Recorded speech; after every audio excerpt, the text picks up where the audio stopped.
Greetings from South Korea. I am Arirang, Arirang News AI anchor. Here is the news-making headlines today. South Korean President Lee Jae-myung began his 10-day four-nation trip on Monday. His first stop is the United Arab Emirates for a state visit, where he will hold a summit with President Sheikh Mohammed bin Zayed Al Nahyan, followed by an MOU signing ceremony and lunch. President Lee will also meet business leaders from both countries, as well as the Korean Special Forces stationed in the UAE. He will then travel to Egypt, marking the 30th anniversary of diplomatic ties between the two countries. From Saturday, the president will attend the two-day G20 Leaders Summit in South Africa. For his last stop, Lee will make a state visit to Türkiye. The South Korean Navy will participate in the ROK-U.S. combined anti-submarine warfare exercise, Silent Shark 2025, starting Tuesday in waters near Guam. The one-month drill has been held every 2 years since 2007 to strengthen combined operational capabilities between South Korean and U.S. submarines and aircraft. For this year, South Korea will deploy the ROKS Ahn Mu, a 3,000-ton Dosan Anchangho-class submarine, along with 2 P-3 maritime patrol aircraft.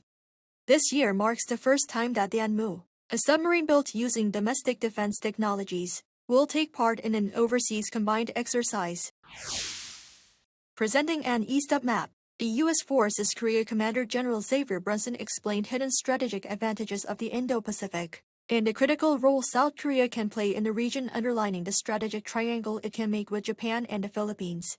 With the map shifted with east orientation toward the top, the map clearly shows the strategic value of what South Korea can do. The peninsula can impose cost on Russia, not allowing its fleet to come into waters east of Korea, while imposing cost on China in the waters off its west coast. More significantly, a strategic triangle can be seen, connecting Korea, Japan, and the Philippines. By country, he mentioned how the 3 countries are each equipped with unique capabilities: Korea's central depth, Japan's technological advantage and maritime reach, and the Philippines' access to key southern sea lanes. With the deadline to pass South Korea's 2026 fiscal budget just 2 weeks away, lawmakers have entered the final and most contentious phase of deliberations. The National Assembly's Budget Subcommittee began reviewing spending plans from 20 ministries on Monday to decide which programs should face cuts or increases. Key flashpoints between the ruling Democratic Party and the main opposition People Power Party include the Presidential Office's Special Activity Funds, the National Growth Fund for Advanced Industries, and the Rural Basic Income Program. Once the subcommittee completes its draft, it will move to a full review and then a plenary vote before the December 2nd deadline. The nation's manufacturing sector is expected to suffer, as its growth is being stymied by U.S. tariffs.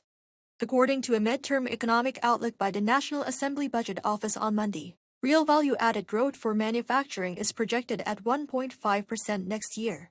This is a 0.3 percentage point decline from this year's 1.8%. Meanwhile, the services sector's real value-added growth is estimated to rise to 2.0% next year, an increase of 0.6 percentage points from this year's 1.4%. This forecast is half a percentage point higher than that for the manufacturing sector.